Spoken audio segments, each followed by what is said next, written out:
সুপ্রভাত বন্ধুরা, আশা করব তোমরা সবাই ভালো আছো। আজকের তারিখ হলো 8/9/2024 রবিবার। আমি চলে এসেছি শান্তিপুরে এবং সেই সকালবেলার ছবিটা আমি তোমাদের দেখাচ্ছি। যেন বঙ্গ তাঁত কাপড়ের হাট আছে। এখন ঘড়িতে সময় বাজলো 9:30। আমি শান্তিপুর স্টেশন থেকে পায়ে হেঁটে চলে এসেছি এখানে। তো সেই একটা বাইরের ছবিটা আমি তোমাদের দেখিয়ে দিচ্ছি। বঙ্গ তাঁত কাপড়ের হাটের ঢোকার এটা হচ্ছে 3 মাথানি মোড়। আর সেই একটা ছবি আমি তোমাদের সামনে এখানে বোর্ড দেওয়া আছে, আমার ভালোবাসা শান্তিপুর শহরের গর্বের তাঁত শিল্প। তো চলো এই যে বাইরের ছবিটা তোমাদের আমি দেখিয়ে দিচ্ছি বঙ্গ তাঁত কাপড়ের হাটের। আর ভেতরে গিয়ে যতটা পারবো ছবিটা তোলার চেষ্টা করব।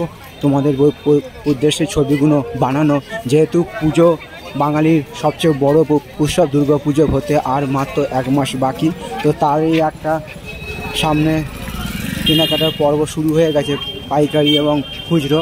তারই একটা ছবি আমি সকালবেলা, রবিবার সকালবেলায়, এখন ঘড়িতে সময় বাজলো সকাল 9:30। দেখো কত ভিড় হয়েছে বঙ্গ তাঁত কাপড়ের হাট। তো চলো তোমরা দেখতে থাকো পুরো ভিডিওটা। তো বন্ধুরা এখানে দেখো, এখানে বোর্ড দেওয়া আছে ঘোষ তাঁত কাপড়ের হাট। এই একটা মার্কেটের ছবিটা আমি বাইরে সকালবেলা তোমাদের দেখাবার চেষ্টা করছি। আর এদিকে একটা মার্কেট আছে। তো সেই একটা ভিডিও আমি তোমাদের সামনে বাইরে থেকে দেখাবার চেষ্টা করছি। আজকে যেহেতু রবিবার আর দুর্গা পুজো হতে আর মেরে কেটে 1 মাস বাকি আছে, এটা 30 দিন।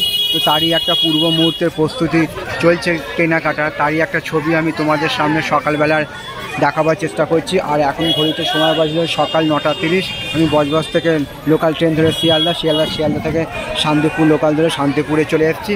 শান্তিপুর স্টেশন থেকে পায়ে হেঁটে। তো সেই একটা ছবি শান্তিপুরে এসে তোমাদের দেখাবার চেষ্টা করছি। আশা করছি ভিডিওটা তোমাদের ভালো লাগবে। ভালো লাগলে অবশ্যই তোমরা মন্তব্য করে জানাবে কেমন তোমাদের ছবিটা লাগছে। তোমাদের উদ্দেশ্যে ছবিগুলো বানানো।